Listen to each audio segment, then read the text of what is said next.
Welcome to Lesson 6 of HTM502 Entrepreneurship in Tourism and Hospitality Management. In this session, we explore the diverse sources of funding available to tourism and hospitality entrepreneurs. Securing adequate capital is one of the most significant hurdles for any startup.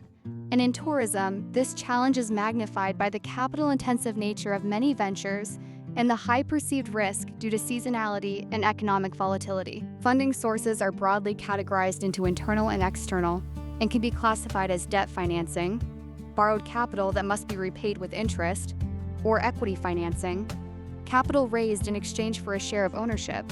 Understanding this distinction is fundamental to evaluating your options. Debt financing, such as commercial bank loans, allows the entrepreneur to retain full ownership and control. Interest payments are often tax-deductible. However, repayments must be made regardless of business performance, a critical weakness in tourism where off-peak seasons can severely strain cash flow. Banks also typically require collateral, putting personal assets at risk. Equity financing from business angels or venture capitalists carries no monthly repayment burden, and investors often bring valuable industry networks and strategic guidance. The trade-off is a loss of ownership and decision-making power. Equity investors also demand high growth rates and a clear exit strategy, which may conflict with a lifestyle entrepreneur's goals. Beyond debt and equity, there are three further sources to evaluate. Bootstrapping, funding through personal savings, offers complete independence but is severely limited in scale.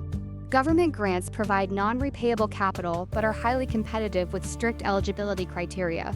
Crowdfunding, through platforms like Kickstarter or Crowdcube, functions simultaneously as a marketing tool, validating market demand, and building a loyal customer community before launch. To achieve a high grade in your assessment for AC 3.2, remember these three keys. First, provide a comprehensive evaluation. Do not just list funding sources. Analyze their advantages, disadvantages, and strategic implications. Second, incorporate a comparative matrix to organize and compare the key attributes of each source. Third, contextualize your evaluation to the tourism industry. Discuss how seasonality, asset-heavy requirements, and high failure rates influence the suitability of each funding source. This concludes our self-study video for Lesson 6. You are now equipped to evaluate the full range of funding sources available to tourism enterprises. In our next lesson, we will build on this by learning how to justify the selection of a specific funding source for a niche market venture. Thank you for watching, and happy studying.